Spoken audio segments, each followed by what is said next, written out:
இரவு 11:47. மாயா காணாமல் போன குடும்ப புகைப்படங்களை ஆய்வு செய்கிறாள்.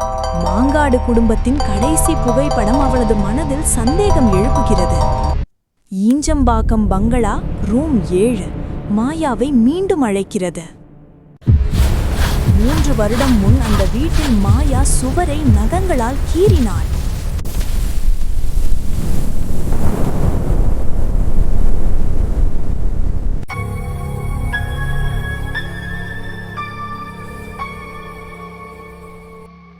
மாயா ஒரு சைக்காலஜிஸ்ட். காணாமல் போன வழக்குகளில் போலீசுக்கு உதவுகிறாள். பல காணாமல் போன மர்ம வழக்குகளில் மாயா போலீசுக்கு உதவுகிறாள். ஆனால் ஒரு பழைய நினைவு அவளது மனதை மீண்டும் கலக்குகிறது. 3 வருடங்களுக்கு முன்பு அவள் ஈஞ்சம்பாக்கம் பங்களாவிற்கு சென்றாள். அந்த வீட்டின் இருண்ட கதவு அவளை உள்ளே அழைத்தது. மாயா அந்த வீட்டு இருண்ட நடைபாதையில் மெதுவாக நடந்தாள். திடீரென அவள் உடல் ஏதோ பயங்கரத்தை உணர்ந்து உழைந்தது. அந்த வீட்டுக்குள் சில நிமிடங்களில் மாயா மனநிலையை இழந்தாள். அவள் சுவர்களை பைத்தியமாக நகங்களால் கீறத் தொடங்கினாள்.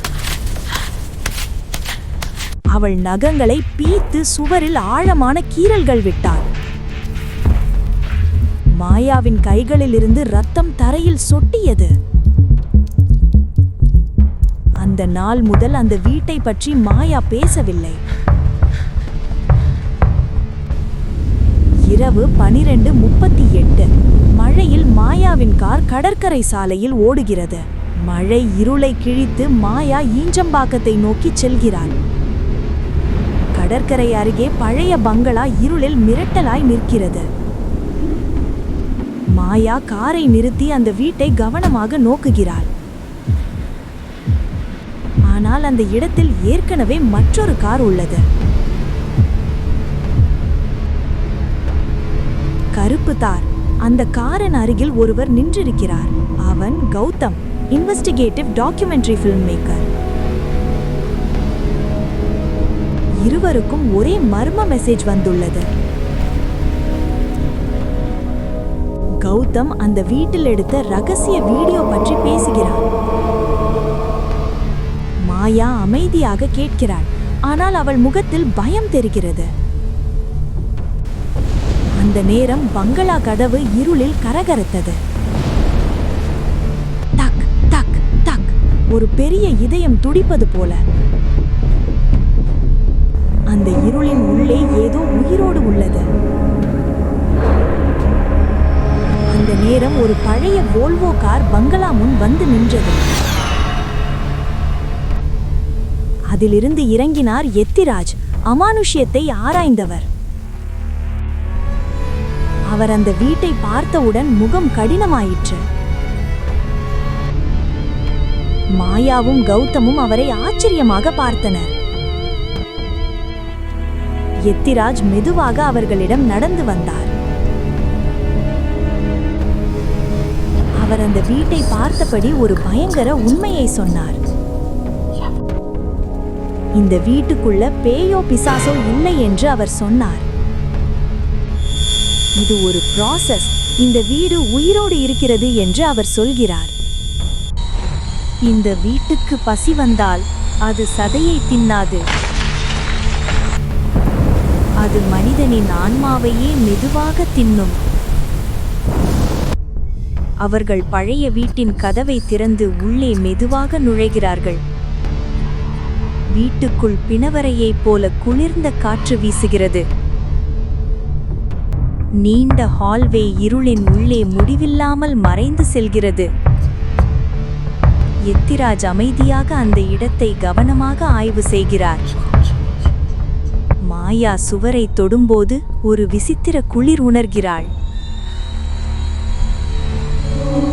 கௌதம் தனது ஃபிளாஷ்லைட் கொண்டு இருளை ஆராய்கிறார். அவர்கள் மூவரும் ஹால்வே ஆழத்தில் மெதுவாக முன்னே செல்கிறார்கள். அவர்கள் ரூம் 7 கதவின் முன் வந்து நின்றார்கள்.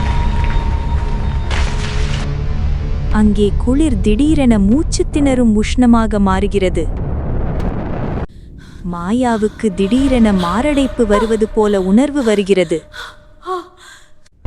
அவள் மூச்சு வாங்க முடியாமல் தடுமாறத் தொடங்குகிறாள். கௌதமும் எத்திராஜும் மாயாவை கவலையுடன் நோக்குகிறார்கள். எத்திராஜ் ரூம் 7 கதவை தீவிரமாக பார்த்து கொண்டிருக்கிறார். அந்த ஹால்வே முழுவதும் ஒரு விசித்திர வெப்பம் பரவுகிறது. ரூம் 7 முன் மாயா பயத்தில் நின்று மூச்சு வாங்குகிறாள். ரூம் 7 கதவு மெதுவாக திறக்கிறது. அவர்கள் உள்ளே பார்த்ததும் அதிர்ச்சியில் உறைகிறார்கள். அந்த அறையில் 2 சிறுவர்கள் அமைதியாக உட்கார்ந்திருக்கிறார்கள். 11 நாட்கள் ஆனாலும் அவர்களின் முகத்தில் எந்த மாற்றமும் இல்லை.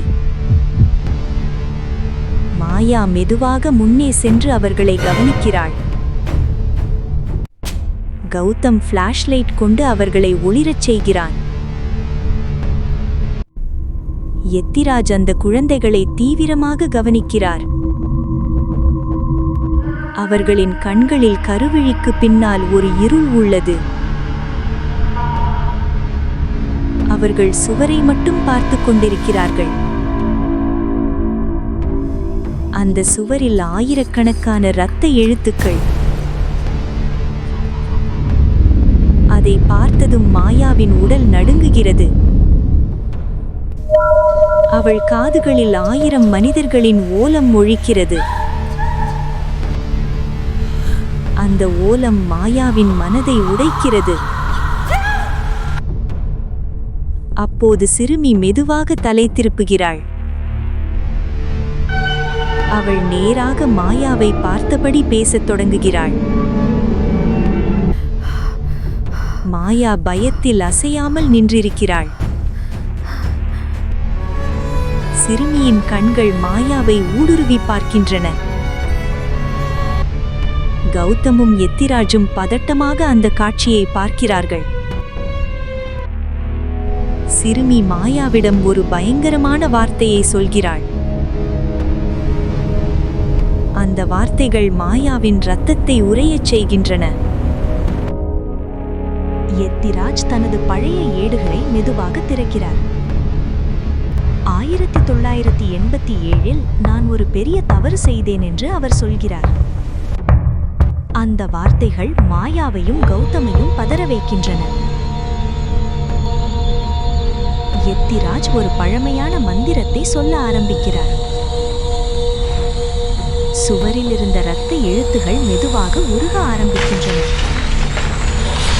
அந்த எழுத்துகள் கருப்பு மையாக சுவரில் வழிகின்றன. கருப்பு மை தரையில் பரவி விசித்திர வடிவங்கள் உருவாகின்றன. அறை முழுவதும் அழுகிய வாசனை பரவுகிறது. எத்திராஜ் திடீரென மாயாவை எச்சரித்து கத்துகிறார். மாயா குழந்தைகளை நோக்கி ஒரு அடிக்கு முன்னே செல்கிறாள். கௌதம் பதட்டமாக அந்த அறையை கவனிக்கிறான். குழந்தைகள் அசையாமல் அமைதியாக உட்கார்ந்திருக்கிறார்கள். அவர்கள் வெறும் உடம்பு இல்லை என்று எத்திராஜ் சொல்கிறார். அவர்கள் இந்த வீட்டின் கதவுகள் என்று அவர் எச்சரிக்கிறார். அந்த இருள் மெதுவாக அறை முழுவதையும் மூடத் தொடங்குகிறது. பயத்தில் கௌதமின் கையில் இருந்த கேமரா கிட்டத்தட்ட கீழே விழுகிறது. அந்த நேரத்தில் சிறுமி திடீரென அழ ஆரம்பிக்கிறாள். அவள் குரலில் பயமும் சோர்வும் கலந்திருக்கிறது. எத்திராஜ் தனது மந்திரத்தை இறுதி வார்த்தையுடன் முடிக்கிறார். அந்த நொடியில் அறை முழுவதும் காற்று சுழல ஆரம்பிக்கிறது. மாயா அந்த காற்றில் நிற்கவே போராடுகிறாள். இதயம் துடிக்கும் சத்தம் மெதுவாக நின்று விடுகிறது. சுவரில் இருந்த இரத்த எழுத்துகள் முழுவதும் மறைந்து விடுகின்றன. அந்த சுவர் சாதாரண சிமெண்ட் சுவராக மாறியுள்ளது. அந்த அறை மீண்டும் ஒரு பயங்கர அமைதிக்குள் மூழ்குகிறது. 6 வாரங்கள் கழித்து ஒரு புதிய செய்தி மாயாவை அதிர வைக்கிறது. அந்த செய்தியில் எத்திராஜ் இறந்ததாக எழுதப்பட்டுள்ளது. அவரது மேசையில் ஒரு மர்மமான காகிதம் கிடந்தது. அதில் ஒரு வரி மட்டும் எழுதப்பட்டிருந்தது. வீடு காலியாகிவிட்டது என்று அந்த வரி சொல்கிறது. ஒரு சைக்காலஜிஸ்டாக மாயாவுக்கு அந்த அர்த்தம் புரிகிறது. அது ஆபத்து முடிந்தது என்று அர்த்தமல்ல. அது ஒரு புதிய வேட்டையை ஆரம்பிக்கிறது. அந்த பங்களா மீண்டும் ஒரு பயங்கர அமைதியில் நிற்கிறது. அது இன்னொரு மனிதருக்காக காத்திருக்கிறது. அன்று இரவு மாயா அமைதியாக தேநீர் குடித்துக் கொண்டிருக்கிறாள். ஜன்னல் கண்ணாடியில் அவளது பிரதிபலிப்பின் பின்னால் பங்களா நிழல் தெரிகிறது. அந்த நேரத்தில் வீட்டுக்குள் திடீரென 3 கனமான தட்டும் சத்தங்கள் ஒலிக்கின்றன. Like, share, subscribe.